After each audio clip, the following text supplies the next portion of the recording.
मंडल। ठीक,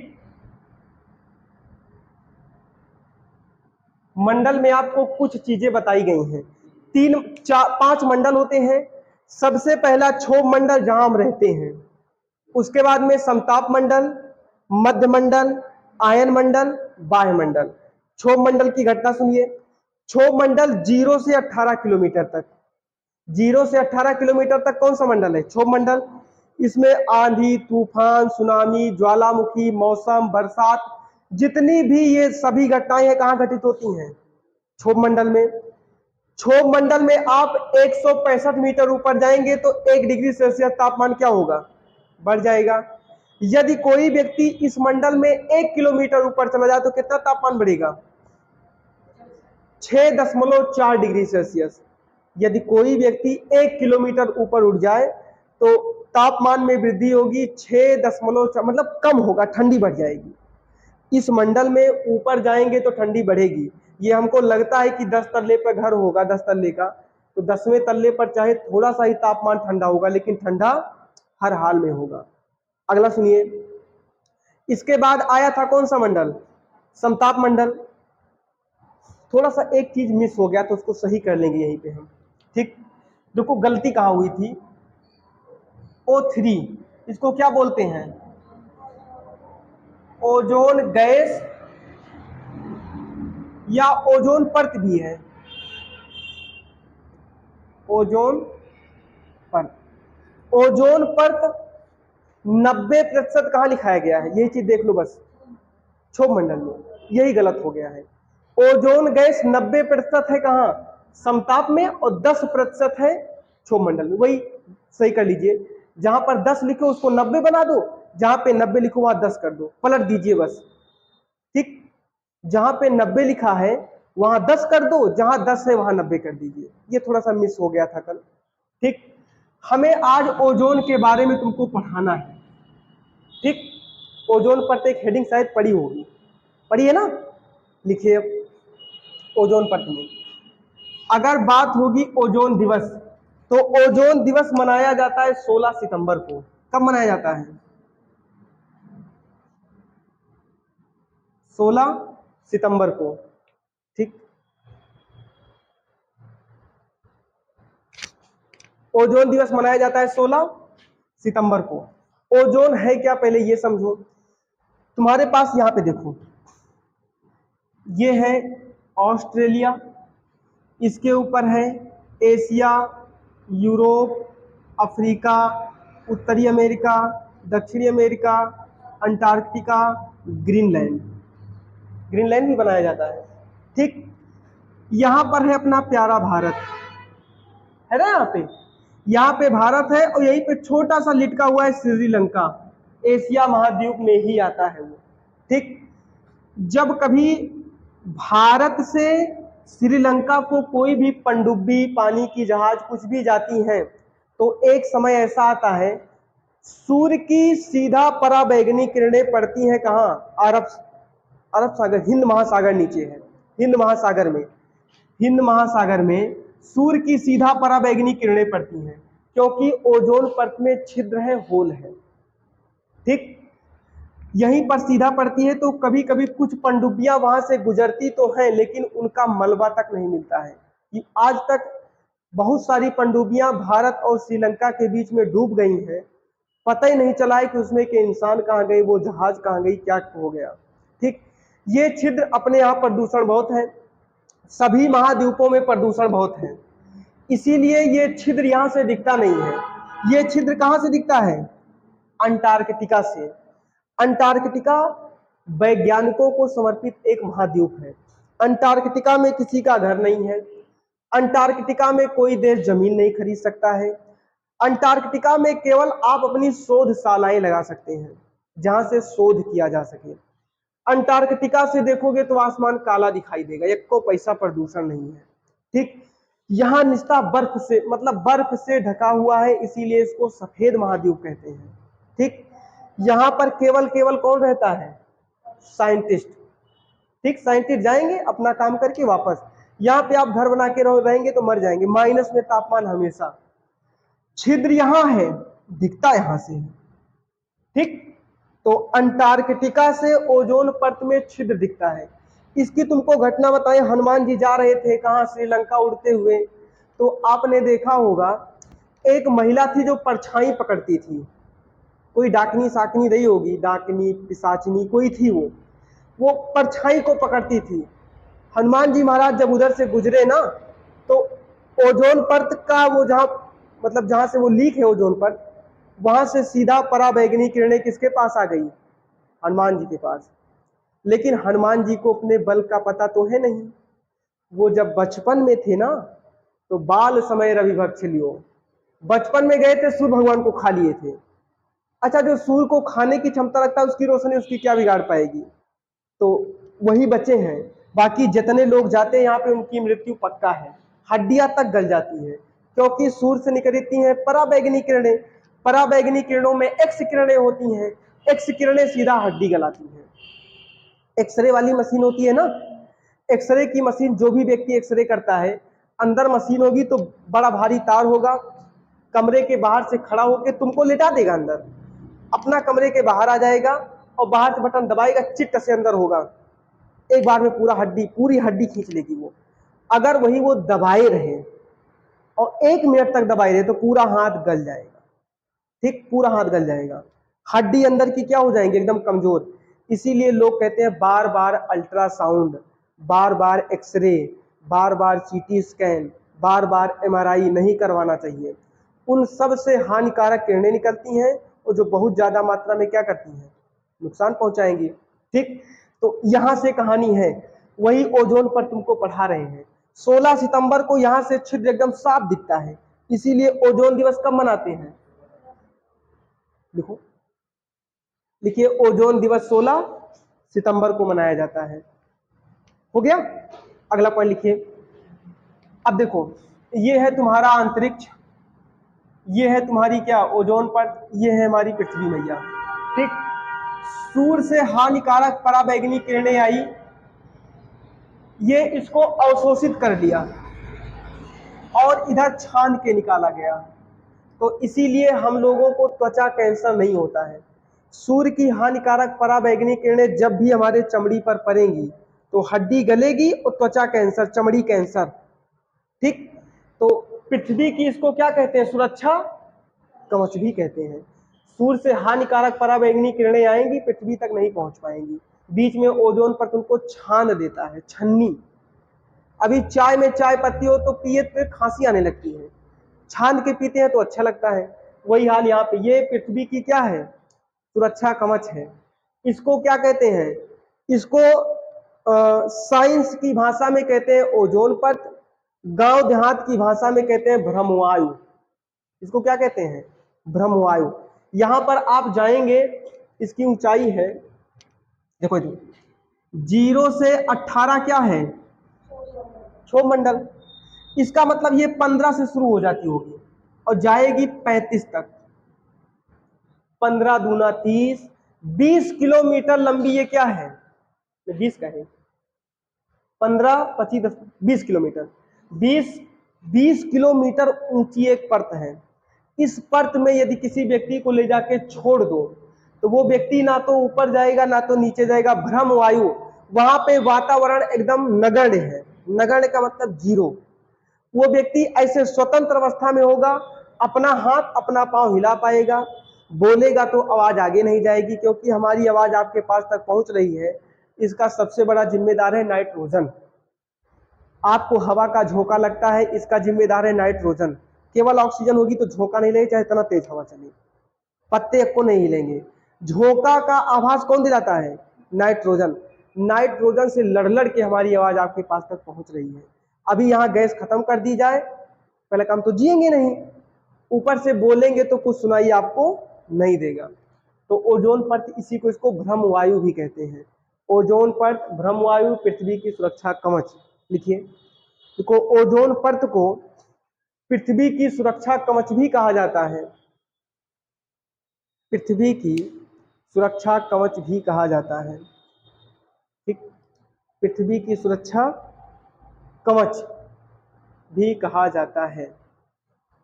ठीक, अब हमारे घर में होती है फ्रिज, एसी, रेफ्रिजरेटर, ये सब होते हैं ना, इन सब से एक गैस निकलती है CFC, क्लोरो फ्लोरो कार्बन। ये गैस निकलेगी तो ये गैस बहुत हल्की होती है। ये गैस हल्की होने के कारण तुरंत उड़ जाती है ऊपर, और ऊपर पृथ्वी से उड़ी तो ऊपर जाएगी तो कहाँ मिलेगी? ओजोन परत में। और ओजोन परत में जैसे CFC मिलती है तुरंत अपक्रिया करना शुरू, धीरे धीरे धीरे धीरे ओजोन परत को क्या कर देगी? नष्ट कर देगी। एक समय आएगा ओजोन परत नष्ट हो जाएगी तो सीधा सूर्य की किरणें कहाँ पड़ेंगी? पृथ्वी पे। किसी भी व्यक्ति का जीना क्या हो जाएगा? मुश्किल हो जाएगा। फिर जैसे सिंधु घाटी सभ्यता का विनाश कैसे हुआ था? कुछ लोगों ने कहा कि सिंधु घाटी सभ्यता का विनाश हुआ था सिंधु नदी में बढ़ने के कारण, बाढ़ आ गई थी। कुछ लोग कह दिए क्या हो गया था? सूखा पड़ गया था। ऐसे अलग अलग लोग बताए हैं। पृथ्वी का फिर से विनाश कैसे होगा? या तो ओजोन परत समाप्त हो जाएगी तो सूर्य भगवान परेशान करेंगे, या फिर क्या होगा? या तो फिर पानी की कमी हो जाएगी पृथ्वी पे। सूर्य से तो हो सकता है घर में रहे रहे काम चल जाए, लेकिन अगर पानी नहीं रहेगा तो जीना क्या हो जाएगा? एकदम मुश्किल। वर्तमान समय में सबसे ज्यादा संकट पानी पे है, सबसे ज्यादा संकट।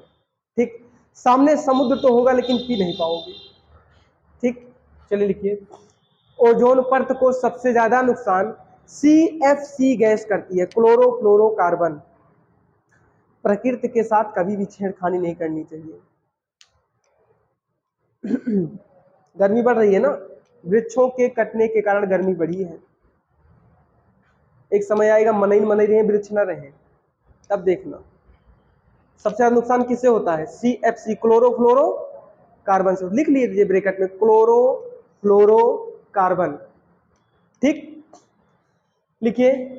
क्लोरोफ्लोरोकार्बन का वाहक फ्रिज, रेफ्रिजरेटर और AC है।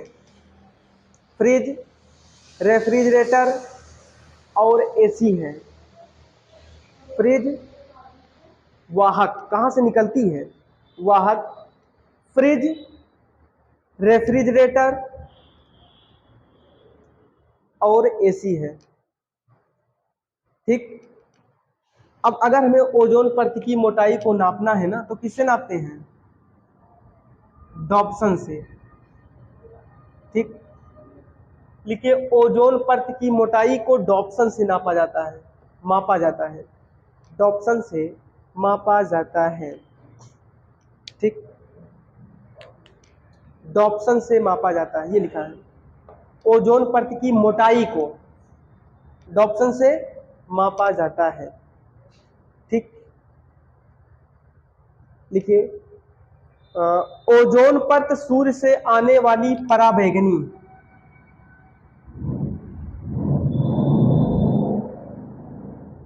ओजोन परत सूर्य से आने वाली पराबैंगनी किरणों को अवशोषित कर लेती है।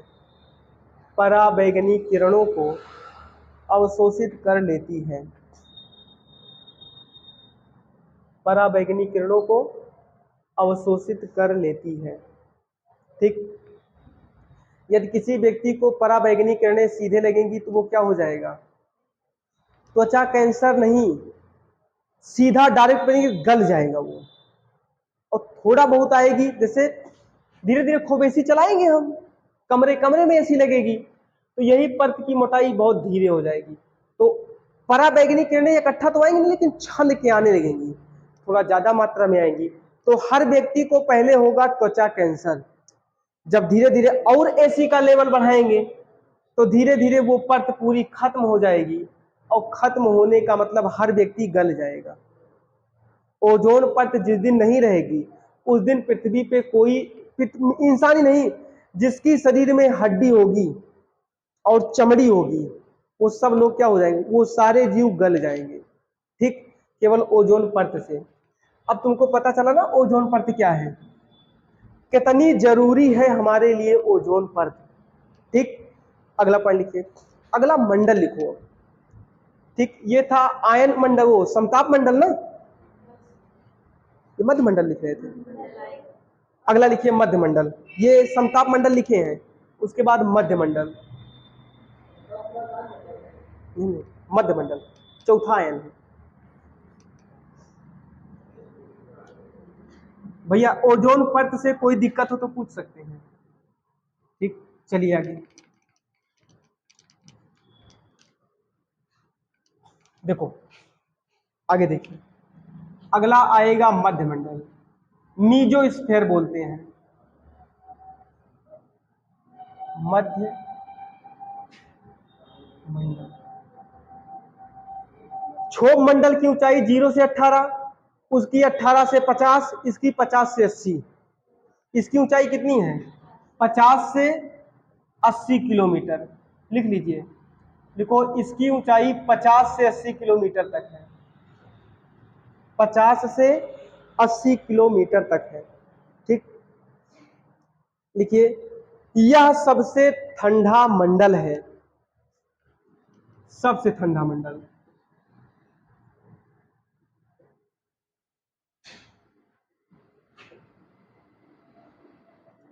सबसे ठंडा मंडल है। इस मंडल का न्यूनतम तापमान, अधिकतम तापमान, इस मंडल का अधिकतम तापमान -100 डिग्री सेल्सियस होता है, -100 डिग्री सेल्सियस होता है। माइनस में है, इसका मतलब अगर आप चाहो यहां से कि हम उड़ के चले जाए पृथ्वी के ऊपर, तो सोचिए कितनी ठंडी तुमको पार करना होगा। -100 मतलब क्या है? बार बार एकदम जम जेसन हो जाइए। ठीक, इतना भयानक, अरे कितनी ठंडी होगी भाई वहां पे, और पानी होगा नहीं, तो सूखी ठंडी आपने सुना होगा एक वर्ड, वही ठंडी कहां पे है? सूर्य भगवान कितना परेशान होते होंगे। वहां से गर्मी छोड़े आया कौन सा मंडल? सबसे पहले आता है बाह मंडल, ऊपर से चलेंगे ना, वहां तो गर्मी अपना वो दिखाए। उसके बाद आया आयन मंडल, फिर गर्मी बढ़ी, फिर आया मध्य मंडल, इसमें ठंडी ठंडी, फिर आएगा समताप मंडल, तापमान समाप्त, फिर आया क्षोभ मंडल, फिर ऊपर से ठंडी को कम करते करते हम पृथ्वी पे आए तो गर्मी हो गई। ठीक, तो ये मंडल को बांटा गया है। ये समझो कि कितना हिसाब किताब से सब सेट किया गया है। ठीक, तो यहां तक, अब इसी में मंगल और बृहस्पति के बीच में पत्थर फंसे होते हैं, पता है ना? मंगल और बृहस्पति के बीच में छोटे छोटे पत्थर के टुकड़े फंसे होते हैं, जिसको कहते हैं एस्ट्रॉइड बेल्ट, इसको बोलते हैं क्षुद्र ग्रह। मंगल अपनी तरफ खींचेगा, बृहस्पति अपनी तरफ खींचेगा। जैसे दोनों ग्रहों में थोड़ा सा कंप्रोमाइज इधर उधर होगा ना, या ये पीछे हो जाए या ये आगे हो जाए, तो तुरंत एकाध एस्ट्रॉइड निकल पड़ते हैं। और पृथ्वी का गुरुत्वाकर्षण बल बहुत तेज है, पृथ्वी तुरंत अपनी तरफ खींच लेगी उसको, और इतना तेज वहां से भागेगा ना कि ओजोन परत फाड़ के तुरंत कहां आएगा? पृथ्वी पे। लेकिन ओजोन परत पे पहुंचने से पहले पहला काम तो पृथ्वी के हम तुमको मंडल बता रहे हैं। पृथ्वी का मंडल है क्षोभ मंडल, मध्य मंडल, क्षोभ मंडल, संताप मंडल, मध्य मंडल, आयन मंडल, बाह्य मंडल, ये पृथ्वी के मंडल है। दूसरे ग्रह से कोनो चीज आएगा तो बाह्य मंडल से इंटर करेगा, बाह्य मंडल से इंटर करने के बाद जब पहुंचेगा मध्य मंडल में, तो ये जलता हुआ आग का गोला होता है, जल रहा होता है ये। ठीक, जलते जलते जब पहुंचेगा मध्य मंडल, इकट्ठे -100 डिग्री सेल्सियस, तुरंत उसको वो क्या करता है? बुझा देता है। और वहीं तक मध्य मंडल में आते आते जलकर क्या हो जाता है? नष्ट हो जाता है। मध्य मंडल ही उसको क्या करता है? एकदम खत्म कर देगा। ठीक, उसके बाद में जब खत्म हो गया है तो कहीं टुकड़ों, मतलब वो खत्म हो जाएगा, वहीं पे जल के राखी की तरह बचेगा, और ओजोन परत में राखी आके क्या हो जाएगी? अटक जाएगी। पृथ्वी पे एक या दो बार उल्का पिंड गिरे हैं, एक ही बार गिरा है। एक उल्का पिंड गिरा था महाराष्ट्र में, तो एक झील का निर्माण हुआ था, कौन सा? कोलेरू झील। ठीक, चलिए आगे चले, अगला पॉइंट लिखिए, यह सबसे ठंडा मंडल, इसका तापमान कितना है? -100 डिग्री सेल्सियस। लिखिए, देखो इसी मंडल में उल्का पिंड जलकर नष्ट हो जाते हैं। इसी मंडल में उल्का पिंड जलकर नष्ट हो जाते हैं। उल्का पिंड जलकर नष्ट हो जाते हैं। ठीक हो गया। अगला लिखिए अब आयन मंडल, सॉरी हाँ आयन मंडल ही होगा। बस इसमें एक ही काम है, उल्का पिंड जलकर न ठंडी खूब खूब ठंडा मंडल। ठीक, अगला लिखिए आयन मंडल। आयन मंडल की ऊंचाई कहां से कहां तक है? हाँ 80 से 640 किलोमीटर। ठीक, अब इस मंडल में गर्मी बढ़ेगी, -100 से आप ऊपर जाएंगे ना तो 98, 99, 97, 96, 94, ऐसे कम होते होते आएगी गर्मी। ठीक, तो लिखिए इस मंडल में ऊंचाई के साथ गर्मी बढ़ती है।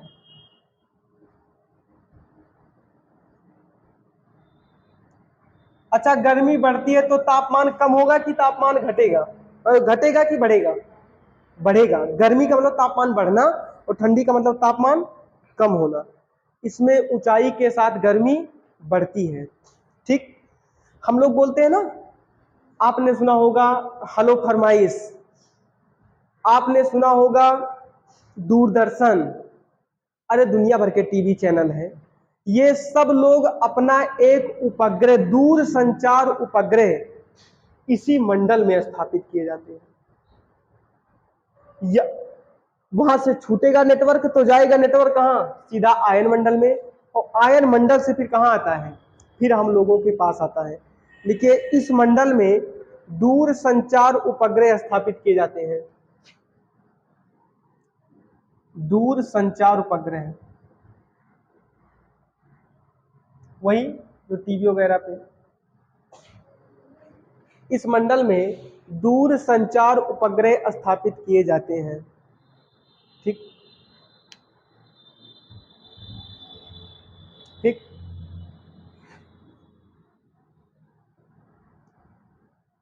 देखो इस मंडल को 3 भागों में बांटा गया है।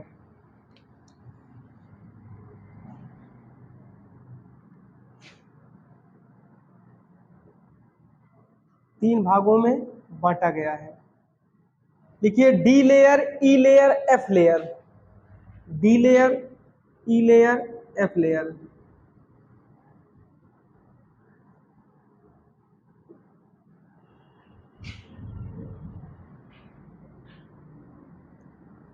D layer, E layer, F layer. ठीक, लिखिए, लिखो D layer, D layer, D layer का उपयोग, डी लेयर का उपयोग रेडियो तरंग को चार्ज करने में किया जाता है। रेडियो तरंग को चार्ज करने में किया जाता है।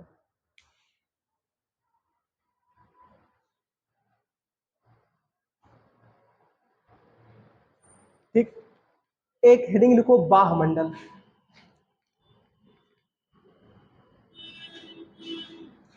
हेडिंग कौन सी है? बाह्य मंडल।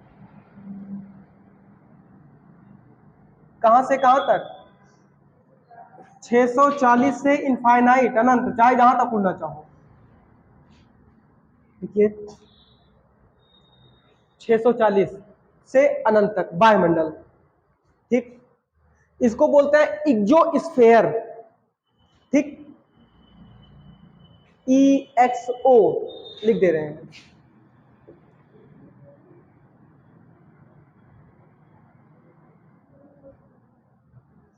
इग्जोस्फेयर वायुमंडल। ठीक, क्या? आइनोस्फेयर। ठीक, इग्जोस्फेयर वायुमंडल। ठीक, लिखिए इसे अंतरिक्ष मंडल भी कहते हैं, इसे अंतरिक्ष मंडल भी कहते हैं। ठीक,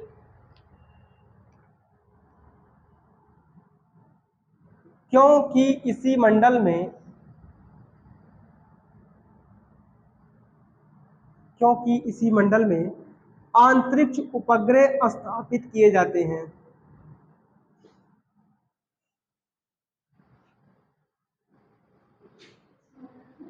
अंतरिक्ष उपग्रह स्थापित किए जाते हैं। आंतरिक अंतरिक्ष उपग्रह स्थापित किए जाते हैं। ठीक, देखो इस मंडल में हाइड्रोजन और हीलियम की अधिकता है। हाइड्रोजन और हीलियम की अधिकता है। हीलियम का सूत्र He होता है ना। ठीक, हाइड्रोजन और हीलियम की अधिकता है। ब्रैकेट में H लिख के 71% और He लिख के 26.5%। ठीक, H लिख के 71% और He लिख के 26.5%। ठीक, हो गया, अभी जाना नहीं है। लिखिए, इस मंडल में ऊंचाई के साथ गर्मी बढ़ती है। इस मंडल में ऊंचाई के साथ गर्मी बढ़ती है।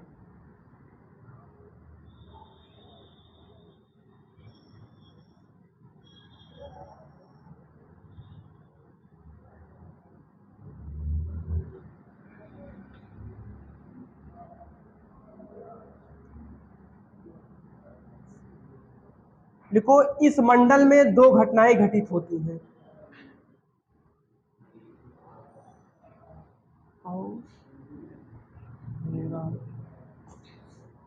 इस मंडल में दो घटनाएं घटित होती हैं।